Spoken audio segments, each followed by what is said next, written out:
Hello, ladies and gentlemen. It is I, Emily Sophia, aka Mighty Sophia, here to break down for you, better late than never, my review of the pilot episode, season 1, episode 1 of AMC's new series, Preacher. So, normally I would be getting straight into the spoilers. That's typically what I do with my television reviews.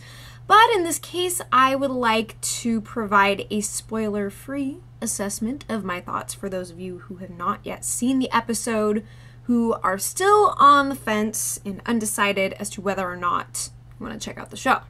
So the beginning of this is not going to have any spoilers beyond setting up the premise and introducing some of the characters to you. And then by the end, I'll do a walkthrough of some of the events that occur. But I will say that what is interesting about this pilot episode is that it doesn't rush headlong into exposition. I wouldn't say that it's light on plot. I think that that would be inaccurate to say. But the fact of the matter is that this pilot episode is much more character-centric than it is details and facts, okay? So that is something to bear in mind and to perhaps encourage you to check it out, because I know that sometimes there are some shows that are almost intimidating to get into. I would say that Game of Thrones is kind of that way. It was for me when I started checking out that series, because I knew that, okay, there's all the books, there's Song of Ice and Fire, the series that has long predated even the show, and there is a very passionate fan community that is dedicated to the books as well as the show. And so I was really afraid to even consider the idea of reviewing the show, which I do now.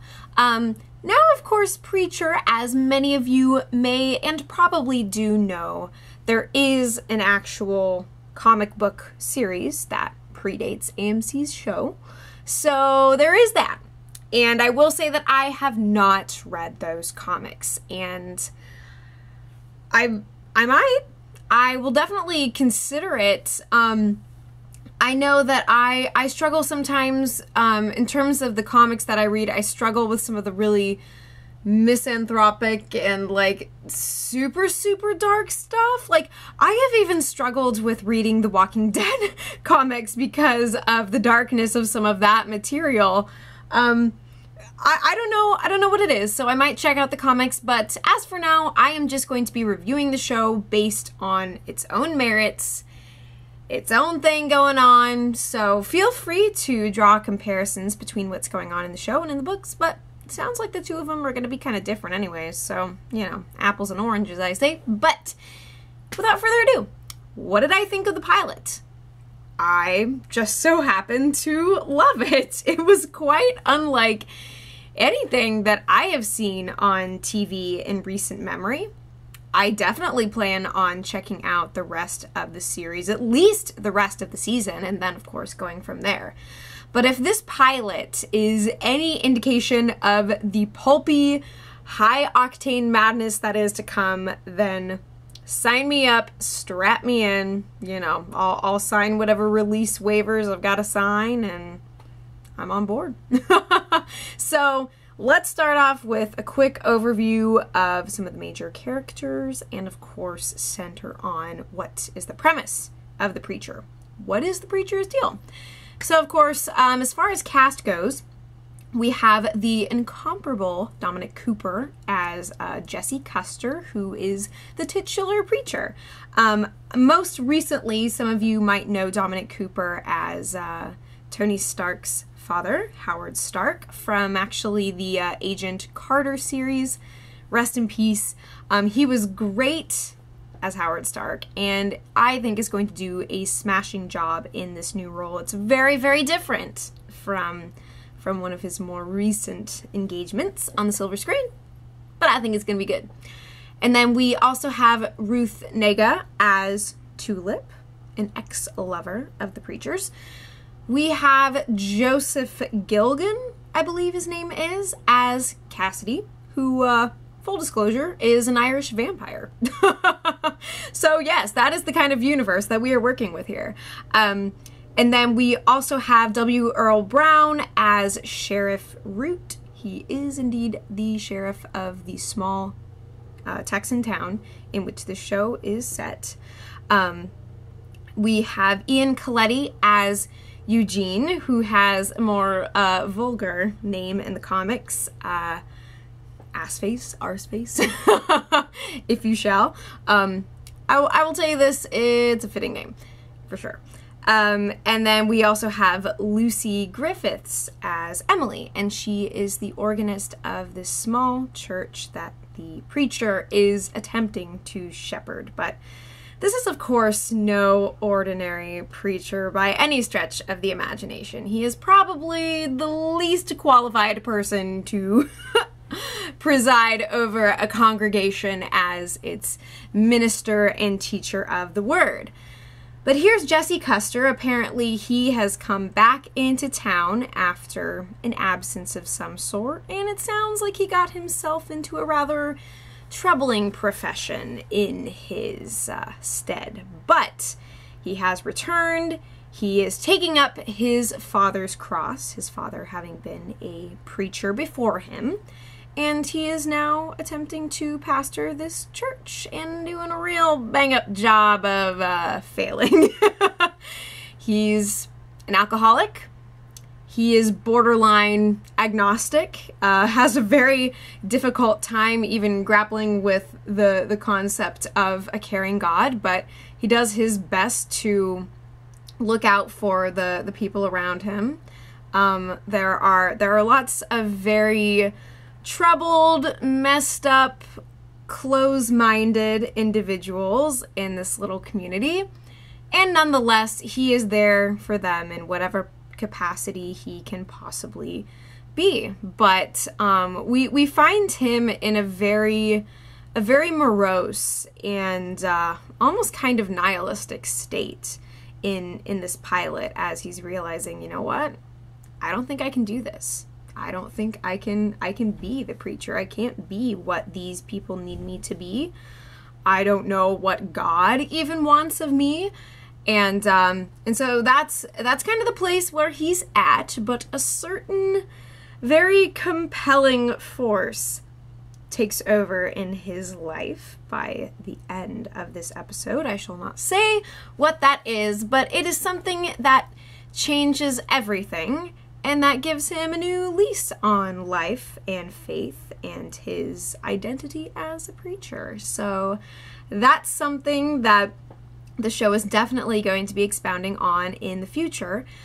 We get kind of a lens into Jesse Custer's past through the character of Tulip, who has already left an insane impression in my memory, and I am so excited to see what shenanigans she gets into in the show. The introduction to her character is probably one of my favorite character introductions that I have witnessed on TV, at least in recent history. It's bombastic, it's crazy, it is full throttle madness, and that's Tulip for you. The name doesn't seem to fit the kind of person she is and what she does, but she's a regular MacGyver. She gets it done. And she is very much a part of Jesse's checkered past and kind of tries to pull him back into that lifestyle, saying, you know, deep down, we are who we are. That's the message that she's preaching, and it's one that Jesse inevitably is going to have to contend with since she's back in town. He's got this newfound power of sorts, and as to whether his past and present are going to collide, well, I think it's pretty much inevitable. But somehow in this mix, we also find ourselves in the company of an Irish vampire who does not take too kindly to the ways of vampire hunters, who are indeed a thing in this universe. Somehow he finds his way to Earth and into the acquaintance of preachers. So yeah, that's kind of what we're working with. We got faith, we got religion, we got supernaturalness and fantasy and gore and pulp and action. The show's pretty much got it all. It's a regular old smorgasbord in terms of, you know, is an all-you-can-eat buffet of craziness, except that you don't really get to pick and choose. They're gonna serve it up for you, and you're gonna have to try not to lose your appetite from the violence and the graphic nature of things, but it's all incredibly stylized, so I think it's more palatable than you would expect. It's got that kind of Quentin Tarantino-ness about it, if I were to sum it up. And maybe that's too cliche of a comparison. There's a lot of people who try to compare a lot of things to Tarantino, but I would say that this feels like the kind of show that embodies certain aspects of his very characteristic style. So, but it's great. Please check it out if you haven't yet. It's a super neat pilot. There are several major jaw-dropping moments, which I will get into on the spoilery side of this review, but I encourage you to go forth boldly and to get into it. I can tell that the story in this show is going to be, it's very much serialized, of course, as is the nature of TV, but I think that the story is going to gradually unfold over time as we discover more about what's going on in this universe, what's going on with these key characters. But yeah, it's kind of the major trifecta is Jesse, Custer, Tulip, and Cassidy, and I think the three of them are going to have many misadventures in the days to come. So that's pretty much my spoiler-free assessment. It's gonna be brutal. It's gonna be fun. It's gonna be sacrilegious on every possible level. And I look forward to more. So let's now, spoiler time, okay? Let's talk about some of the events and unfoldings of the episode. So, we begin in outer space, actually. So, who knows if there's going to be aliens and extraterrestrial foes or friends in the mix now, but we see that there is this unstoppable force, the power, I believe is, I don't know if that's officially what it's called, but let us call it the power. This power is hurtling through the solar system and comes ripping down through Earth, and we see that this power forcibly enters into this African preacher who is in the midst of delivering a sermon, and suddenly he is knocked on his back by this, it just looks like a wind, essentially. Doesn't really have a form that's visible, but it does cause the man to explode. So that's the thing that happens, and it is no isolated incident. It is indeed a global force as the power continues to rocket through, you know, country after country, in Russia, in the United States, at the Scientology church where Tom Cruise is, and causes all of these holy men, basically, priests, pastors, Satanists, at either end of the religious spectrum, pretty much turns them into human volcanoes. It's very gross.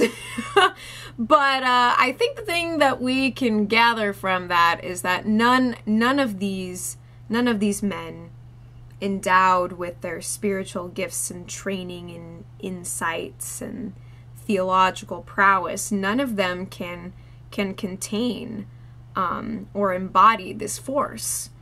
And it's slowly, or not so slowly, but surely making its steady way on over to the preacher, which is quite ironic considering that one of the last scenes of the pilot is Jesse Custer is alone in his church, and he's begging for a sign that God actually gives a shit, you know? I'm trying to think. He asks for forgiveness, actually, and essentially a sign that that he's legit. And it's at that point that the power comes bursting through his doors and knocks him over. But 3 days later, much like Jesus Christ himself from the New Testament, he arises, and he has not exploded or shown any signs of turning into a human volcano, and now possesses the ability to make others do precisely as he commands. And that is demonstrated in a truly horrifying way. It's the classic with great power comes great responsibility situation. But in this case, Jesse Custer doesn't even fully realize what his power is. All he knows is that something within him has been irrevocably altered and changed. And the point at which he thinks he's going to throw in the towel and release the flock over which he has been shepherd, just when he thinks that he's going to dissolve this entire enterprise of being a fake preacher, suddenly he finds faith. Doesn't know exactly what that is yet, or what it means, or what he's capable of doing, but that's going to be the crux of matters in the days to come, and I look forward to seeing how that is fleshed out, and how Jesse comes to discover what he can now do, and how that's going to influence his relationship with Tulip, who is connected to his former life of violence and debauchery, I can only assume, and then also his connection with Cassidy, the Irish vampire.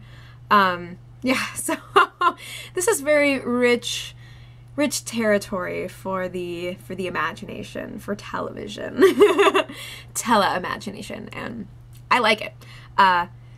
But yeah, so one aspect of the show that I find really fun is how they play with the church reader board. I've grown up in church. I actually am a Christian, and that's part of who I am and what I do and what I believe. But I love seeing those church reader boards, and instead of like give your hearts and souls to Jesus or whatever it was, somebody had arranged it to say give your ass, or open your ass and holes to Jesus. And then there's also one at the very end where it's repent for he is coming, and it is spelled with a U-M-M. So that's kind of the way that that people in this community treat religion and view it, even though it's very much a part of some of these people's lives. It's also the subject of much ridicule, and who knows what preacher is going to do with his community's perception of faith. And now that there's a couple guys from some mysterious organization that have been traveling around the world to visit the exploded human volcano preachers, and they found him, I don't know what's going to happen in that situation. But we see after the preacher's very pitiful first sermon, in which he is basically tripping over every thought that he attempts to verbalize, there's this kid who comes up to him and says, "Hey, I don't like my dad. He hurts my mom. Why don't you do something about it?" And it seems like more or less on the down low, it's understood that Jesse Custer is the kind of guy who can take care of this stuff. A little frontier justice style, vigilantism and whatnot. And at one point, Jesse says, violence makes nothing much at all. Almost as if he is trying to cast off his cross of being this violent fighter and somebody who relishes the fight. But it becomes clear over the course of the episode, especially when he ultimately breaks open the dad's arm, that this is who he is. It's exactly like Tulip says. We are who we are, but now that part of his identity has actually found faith and a purpose and a desire to help other people. But for a lot of the episode, he spends time kind of folding in on himself, and he is racked with these fast-cut flashbacks to his father, talking about the mission, what he needs to do, that in the Custer family doesn't cry. And it's like, okay, clearly this guy wasn't your average preacher either. So why exactly is Jesse even trying to do what he's doing? But it seems like things were kind of intended to be that way by design, if you will. Yeah, so we also get to meet Emily, the organist, who has a major freaking lady boner for the preacher and is doing her best to hold down the fort, keep things going with her family, and, you know, she feels the need to kind of compete or stand up to the other fancy mega churches with their in-house Starbuckses. I love the line when she says, "Since when did people require frappuccinos to go to church?" That is such a great criticism of, you know, problems that are facing the modern Christian community. It's very salient stuff. But yeah, so we continue to go around the world and watch the power, knocking the holy men, taking the holy rollers out, steamrolling them, shall we say. But yeah, so the introduction to Tulip was incredible. I did watch, AMC posted this video that showed Tulip's very first scene. She's in this car that is careening out of control through this cornfield. Made me think of Interstellar for some reason, but very, very different conclusion.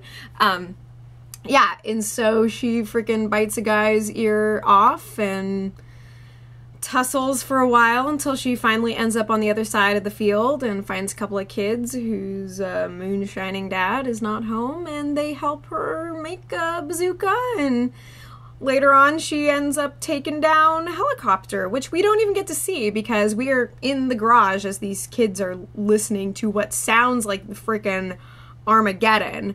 And then open the door and boom, there's Tulip just surrounded by flames and wrecked machinery. But she seems like a real sweetheart, you know? She has some good conversations with the kids about how a lady doesn't need a man, but sometimes love will make you do crazy stuff.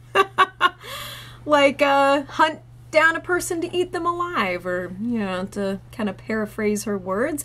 But there is something about her that is so sweet and so sincere and so ferocious. She's a smart cookie. She is incredibly capable, as she has proven in her war against whoever the crap was after her. But really great stuff. Super thrilled to see where things go with her. And we also get to go up into the sky, into a plane where Cassidy very, very brutally disposes of some vampire hunters, and then grabs a little parasol and delicately flies down to Earth and consumes a cow, and then finds himself in the company of Preacher. They spend a night in jail together, and he even goes to the guy's church on the day that he's supposed to resign, and doesn't, as it turns out. So it's the perfect convergence of crazy people who I think are pretty much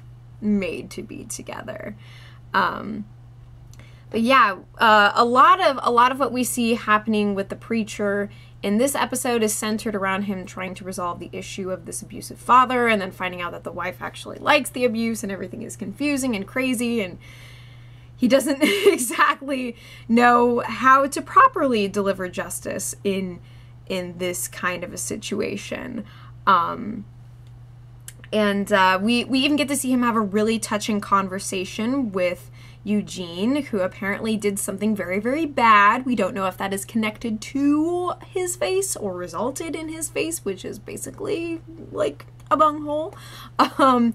Eugene asks Jesse, does God hold grudges? And Jesse believes that that's not the case. And he's trying to convince himself that God can indeed hear him, and that's something that he's trying to impart to the people around him, without fully believing it or grasping it himself. He feels very, very ill-suited for what he's attempting, and kind of like he is failing left and right and just kind of flailing and without purpose. The only thing he can do is turn down the offer of a job from Tulip, who claims to truly know him.